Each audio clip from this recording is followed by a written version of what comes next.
I don't believe in ghosts, but looking back, I've had a lot of paranormal experiences. The first experience. When I was young, around 4 or 5, I was in my grandma's house and she had a computer set up under her stairs. When I got to the bottom of the stairs, I saw a man turn around in the chair. He said his name was Peter, and I started crying because I was a young girl and there was a strange man in my mama's house. He then told me to sit on his knee, and he hugged me. About a month later, my grandma was showing me photos of my granddad, who died when my mom was 14. I immediately recognized him as the guy I met under the stairs. The next experience was definitely when I was 6, because it was the year my mom met my stepdad. I was in my mom's bed with my mom downstairs with my sisters, and I heard a really soft voice say, "Lay down."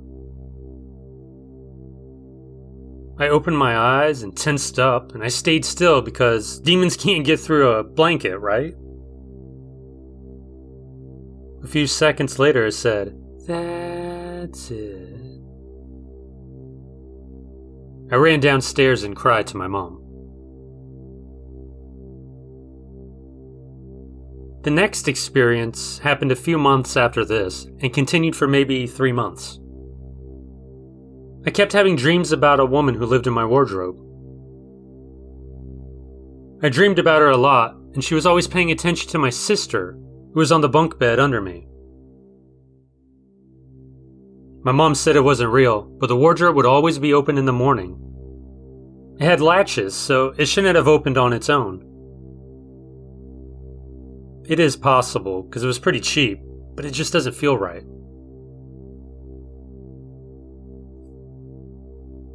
When I turned 7, my mom and my stepdad went on a holiday together for the weekend. I was being babysat by my oldest sister and her husband. My niece had just been born. It was about midnight when I was woken by my sister and her friends downstairs. Like any child, I immediately went on my iPad and started playing a video game. I started hearing my mom's voice from the corner of the room. She talked for about 30 minutes before it started getting closer. I ran downstairs to my sister and her friends. The next experience, my second oldest sister was living away for mental health reasons. My mom and stepdad moved into a new house, and for about 2 years I would talk to her when she wasn't there.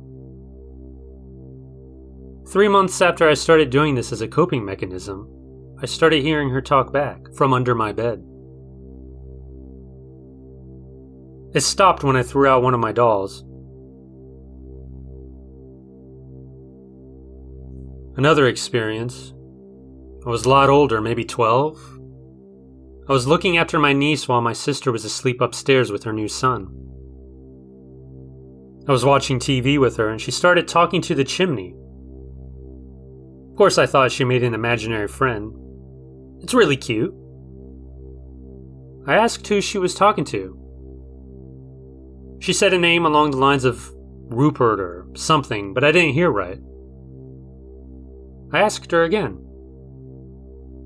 She looked worriedly at the chimney, then at me, and said nobody's there.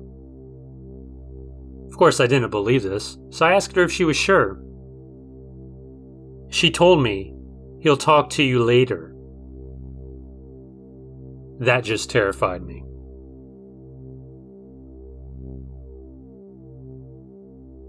I'm gonna backtrack a little bit. Speaking of imaginary friends, I used to have one. He was in a wheelchair.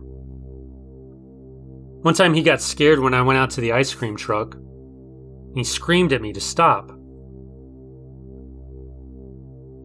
Later in my life, I learned of my cousin who died when he was run over by an ice cream truck. Another experience happened at my grandma's. I went there a lot because I felt safest there at the time, and that's where I could see my dad. Me and my sister would share the room, but at this point, my sister was away for the mental health stuff, and I was really scared. I woke up around 1 a.m., and I saw the wardrobe door with all the sewing and clothes stuff swinging very slowly back and forth. I just laid there and cried. I never slept with the window open, so it couldn't have been the wind. I kind of wish it was.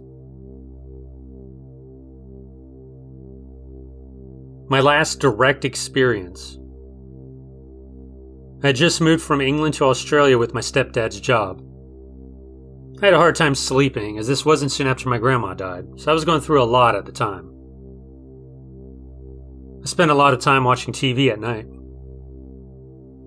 I'd play with the curtains using my feet because I needed constant stimulation. After about half an hour, I heard the most clear from behind me. I shot up and sat there for another 20 minutes because I didn't want it to think I was going to run away. In my mind, running away meant it would chase me. This shit just haunts me.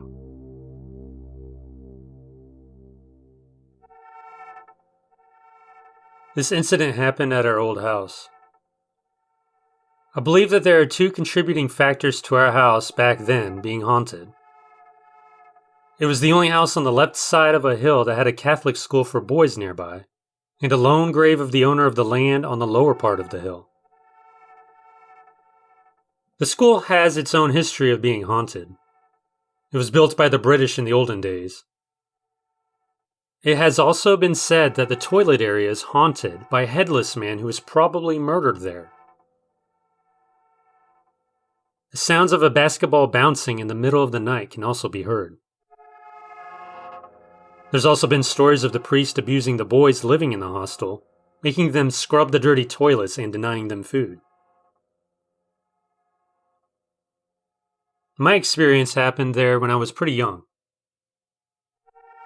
The ground floor was still being constructed. At the time, my cousins were also staying with us, so the bedrooms were all occupied. Problem with that was the late delivery of the door, which meant that me, my mother, and brother would have to sleep in the room that had no door. It was partially covered by a tin while the upper part was left exposed. The thought of having to sleep that way made us feel very uncomfortable, especially my mother. But since we had no choice, we did it anyway. We turned off the lights as soon as possible so as to avoid any possible intruders from noticing that they could get in the house. Throughout the night, nothing happened. But early in the morning, around 4:30 a.m., I woke up. I was just looking at the sky that was returning to its normal shade of blue when I suddenly saw a huge man of about 6 feet looking at me from the exposed part of the doorway. He had an unkempt beard. His skin looked muddy, and he had long knotted hair. He also had a machete in his hand. I wanted to scream, but I couldn't. I just lay there until he broke his gaze away and started walking, till I heard him jump over the wall. As soon as I was able to move again, I tried to wake up my mom and tell her about it, which I did, but she obviously did not believe me. I still have questions. Why was he there? Was it a human or something else?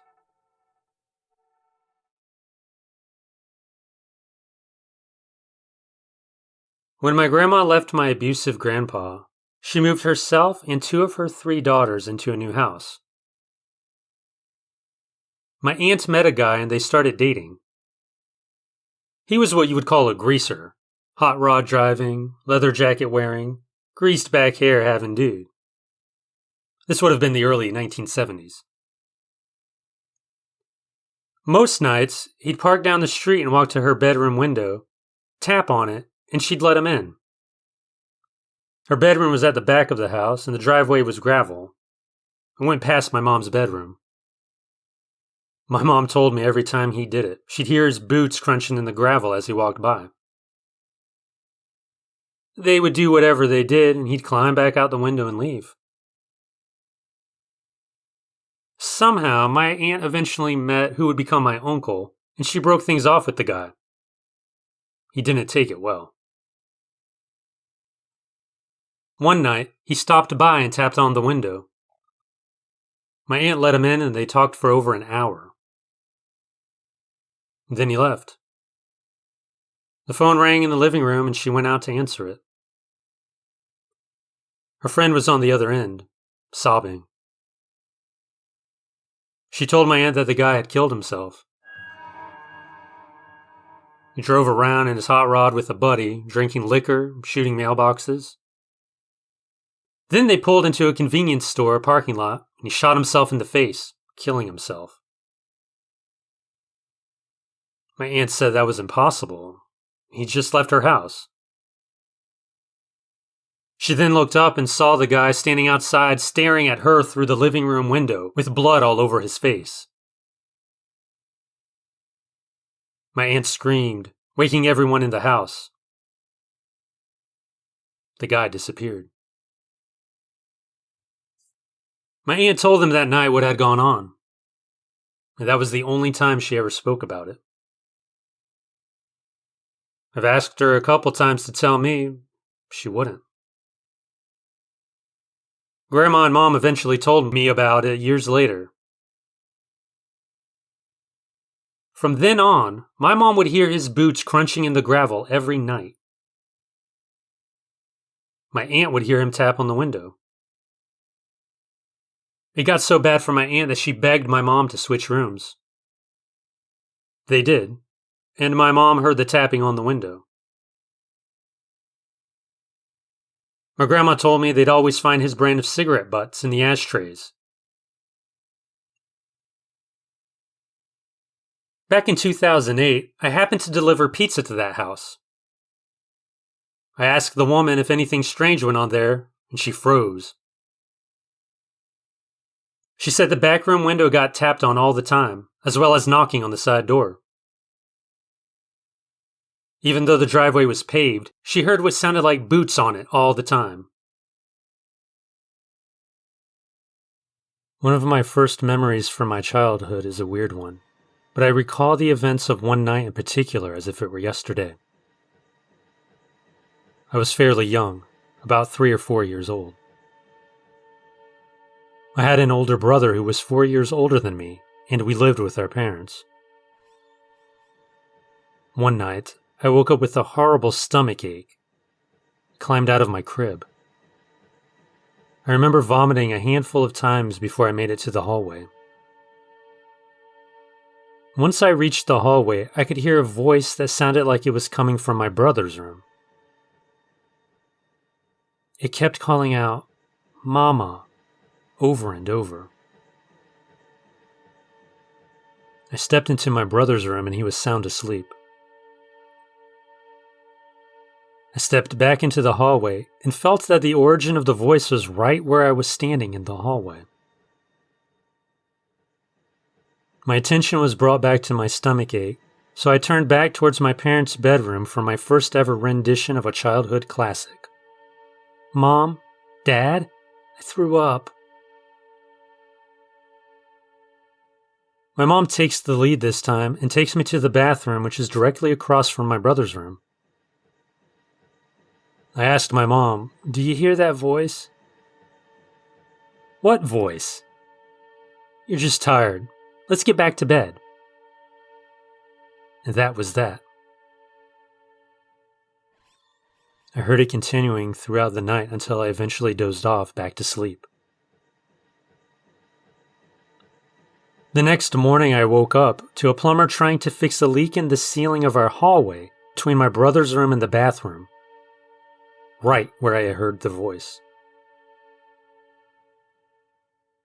I remember it being an issue because the plumber couldn't seem to find the source of the leak and left with a sort of not sure what to do vibe about his exit. "Mama, Mama." I remember that voice. I always will. I'm 33 now and am married with 2 kids of my own. My oldest is in the middle of sleep training and just woke up from a nightmare. He's been calling out for his mama. I remember that voice.